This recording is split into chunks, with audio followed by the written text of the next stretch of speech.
प्रशासन और सरकार की लाचारी है। कहीं न कहीं इन वाक़ियों को देखकर हमें ऐसा लगता है कि इनकी जो दर्द है, जो कहानी है, वो जनता को ज़रूर सुननी चाहिए और आज लोकतंत्र कवरेज न्यूज़ इस दर्द को अपने चैनल के द्वारा बयां करेगी। तो आज हमारे साथ मनियार हैं, मैं उन्हीं से पूछना चाहूँगा कि क्या तकलीफ़ें हैं आपसे और सरकार से आप क्या चाहते हैं? सर, ओमकार बिल्डर ने हमारा घर हम नहीं बेचे, इसीलिए पुलिस और एमएमआरडी से पैसा देके हमारा घर तुड़वा दिया। उसके अंदर हमारे पे मारपीट की गई, खोटे गुनाह नोंद किए गए और दूसरा वही मारपीट के अंदर मेरी माँ कोमा में, आज तक का कोमा में है और एकदम मरने जैसी हालत पे। 2014 से आज तक हम लोग वही केस लड़ रहे थे, वो ऑफिसर के अगेंस्ट में और एमएमआरडी के अगेंस्ट में हम लोगों की तकरार चल रही थी। कौन से ऑफिसर थे? Raju Vitthal vowel, BKC police inspector.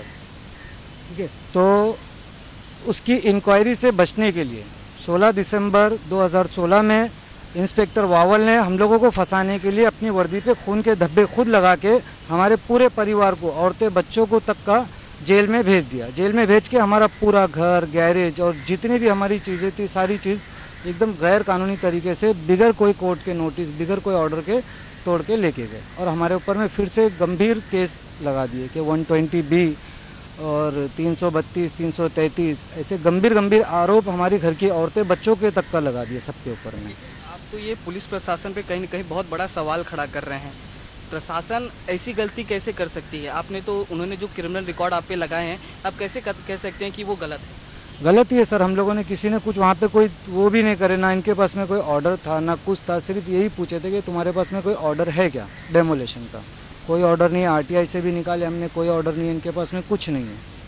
हाँ, फिर भी ये इंक्वायरी से बचने के लिए वही ऑफिसर जो 3 साल पहले मेरी माँ को मार के कोमा में पहुँचाया था बिल्डर से पैसे खा के, ओमकार बिल्डर से, तो वही ऑफिसर इंक्वायरी से बचने के लिए हम लोगों के ऊपर में ये आरोप लगाया। दूसरे, और उसके साथ में पूरा बंदोबस्त था, पूरा पुलिस प्रोटेक्शन था। उन लोगों को क्यों नहीं मार लगा? और वो लोग क्या कर रहे थे? जब वो ऑफिसर बंदोबस्त के लिए आया था तो वो ऑफिसर उसका ऐसा स्टेट मैंने कि मेरे को लाते और बुक्के से गिरा के मारे। तो बाकी के पुलिस वाले क्या कर रहे थे उस टाइम पे? पूरे बंदोबस्त के बीच में वो ऑफिसर बोल रहा है कि मेरे को लात और बुक्के से गिरा के बहुत मारे। कहीं ना कहीं आपने जो ये सवाल पुलिस प्रशासन पे लगाए हैं, जो आपकी तरफ क्रिमिनल रिकॉर्ड आपके ऊपर दायर किए हैं और शायद इसीलिए आप यहाँ पे उपोषण हैं। आपने इस दफ़ा आपने ये भी बताया कि आपकी जगह को कब्जा कर लिया गया है, तो ये क्या कारण है? ये वजह ये है कि हमारे घर के आगे ओमकार बिल्डर का एक प्रोजेक्ट चल रहा है, खुद एसआरए का और सेल बिल्डिंग का। उसके लिए रास्ता निकालने के लिए हमारे घर के पास से रास्ता निकालना चाहता था और सामने एक बड़ा सी एमएमआरडी का प्लॉट है। वो एमएमआरडी का या यूनिवर्सिटी का वो हमको नहीं पता है, पर एमएमआरडी ऐसा बोलती है कि हमारा है। उसने वो प्लॉट पर उसकी नज़र थी, वो प्लॉट उसको कब्जा करना था और वहाँ से रास्ता निकालना था ओमकार बिल्डर को। जगह एमएमआरडी ने ओमकार बिल्डर को दे दी थी जी? नहीं, 2014 में कुछ नहीं, जब भी वो खुद कब्जा कर रहा था। हमारी कंप्लेंट होने के बाद इसने अभी 2016 में वो जगह, वो भी पूरे फॉर्मेलिटी पूरी नहीं करके ऐसे ही रेंट पे लिया, बिगर फॉर्मेलिटी के। तो फिर आपकी जगह कहाँ से कब्जा हुई है? आपकी डॉक्यूमेंट्स वगैरह? हमारे फ़ोटो पास है, हमारा राशन कार्ड है, हमारी लाइट बिल है, सारे मतलब पुरावे 95 के पहले के पुरावे, वो सब रह के भी हमारा इलीगल तरीके से तोड़ा गया। और जबकि एमएमआरडी का वहाँ पे कोई अधिकारी नहीं आने का, हमारे एरिया एसआरए के अंदर लागू होता है, तो वहाँ पे एमएमआरडी का कोई अधिकार नहीं है। तो क्या आपने इसके खिलाफ में कंप्लेन वगैरह? काफ़ी कंप्लेंट, 2014 से इतनी कंप्लेंट की हम लोगों ने कि बहुत ज़्यादा कंप्लेंट की है। उस पर अभी तक कोई एक्शन नहीं हुआ है, कुछ नहीं हुआ है। सबका लेटर आ रहा है कि हाई कोर्ट से कि कमिश्नर के पास भेजे, कमिश्नर भेज देता है डीसीपी साहब के पास में, और डीसीपी के ऑर्डर से ही ये सारा काम हुआ है। डीसीपी ओमकार बिल्डर के एकदम कंट्रोल के अंदर है, बीकेसी का डीसीपी वीरेंद्र मिश्रा, ये सारा काम उन्हीं के अंडर में हुआ है। उन पर कंट्रोल पुलिस कमिश्नर या शासन का नहीं है, उस पर कंट्रोल पूरा ओमकार बिल्डर का है। मतलब कहीं ना कहीं आप ओमकार बिल्डर और पुलिस प्रशासन पे उनकी मिली भगत से आप ये बातें कहने की कोशिश कर रहे हैं। आखिरी में मेरा एक सवाल ये है कि आप क्या चाहते हैं? आप 2 महीने से आप पोस्टर पे हैं, तो आप क्या चाहते हैं? हमारे ऊपर जो भी अन्याय अत्याचार हुआ, उसके बदल उनके ऊपर में गुनाह दाखिल होना चाहिए, उन पे केस होना चाहिए। दूसरा, हमारी जगह जैसी थी वैसा हमको बना के देना चाहिए और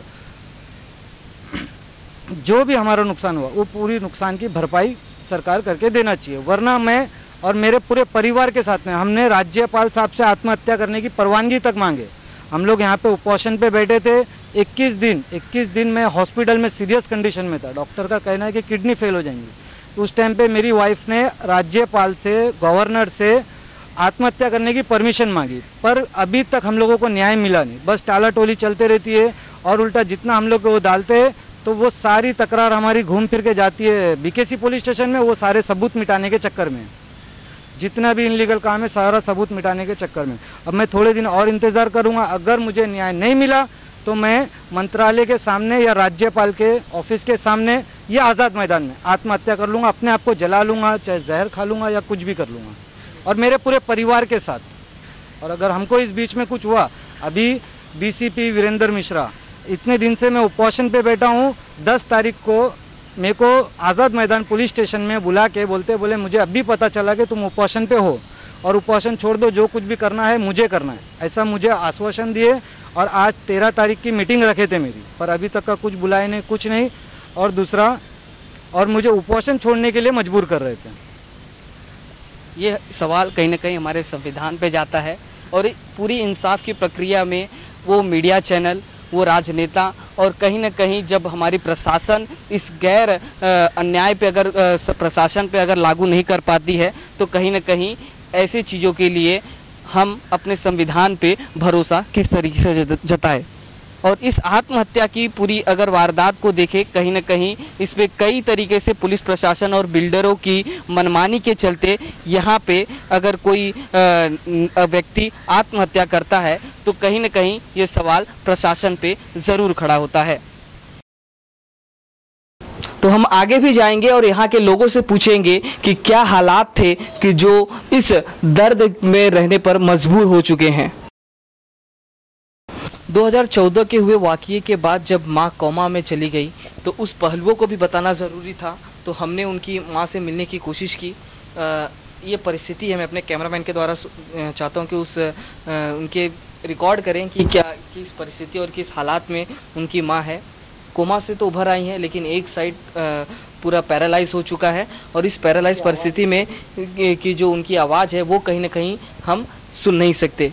आखिर इन सब चीज़ों का कारण क्या था कि आज इन परिस्थिति में इनकी माँ है, तो इन्हीं विषय पे हम उनके बेटे से बात करने की कोशिश करेंगे। क्या वाक़या हुआ था और क्या हालात? जी, सिर्फ हम लोगों ने इतना ही बोले थे कि हमारा यहाँ से आने जाने का रास्ता है, तो पुलिस वाले ने हम लोगों को घर में से खींचते खींचते मारते मारते ले गए, मेरी माँ को मारते मारते ले गए और बोला कि ये डीसीपी साहब का ऑर्डर है, ये जो डेमोलेशन कर रहे हैं। तो मेरी माँ डीसीपी साहब के पास गई, फिर नीचे आई तो डीसीपी साहब भी 20/8/2014 को थे नहीं। उसके बाद से माँ की तबीयत ख़राब हो गई, जब माँ को मारते मारते ये लोग ले गए थे पुलिस स्टेशन में। उसके बाद तो वहाँ ही गिर गए। फिर वहाँ से सीधे जब हॉस्पिटल ले गए तो अपने पैर पे आज मेरी माँ आज तक के चल के नहीं आई है, ना खड़े हो पाई है उसी टाइम से। उसके बाद से फिर हम लोग जे हॉस्पिटल में जब एडमिट कराए थे वहाँ पुलिस केस किए। पुलिस केस करने के बाद में वहाँ से पेपर यहाँ आया बीकेसी पुलिस स्टेशन में, तो बीकेसी पुलिस वाले ने उस पेपर को फाड़ दिया और सीधा बोला कि जो हम लोग हमारे ऊपर केस नहीं लेंगे, जो करना है करो, तुम लोग को क्या कर सकते करो। कोई कहाँ कोई धमकी दिया और कोई भी कुछ भी रिस्पॉन्स नहीं। जब से हम लोग 2014 से ही ऐसे धक्के खा रहे हैं और फिर लास्ट टाइम में 15 दिसंबर 2016 में भी ऐसा ही कुछ हुआ, तो ऑफिसर ने हमारे घर का पूरे सीसीटीवी फुटेज, घर के सारे डॉक्यूमेंट्स, दागीना वगैरह जो अभी थोड़ी देर पहले मैं बताया था सब ले गए। हम लोगों को कहीं का नहीं छोड़े, यहाँ तक औरतें बच्चों को हम लोगों को मारते मारते ले गए। और हमारे घर की जो औरतों को मार रहे थे तो जेंट्स पुलिस वाले मार रहे थे। एक लेडीज हवलदार भी नहीं थी कि लेडीज को ले जाते। प्रेग्नेंट औरत को घर से निकाल के मार मार के ले गए और उसके ऊपर भी वही केस लगा दिए जो हम लोग पे लगा।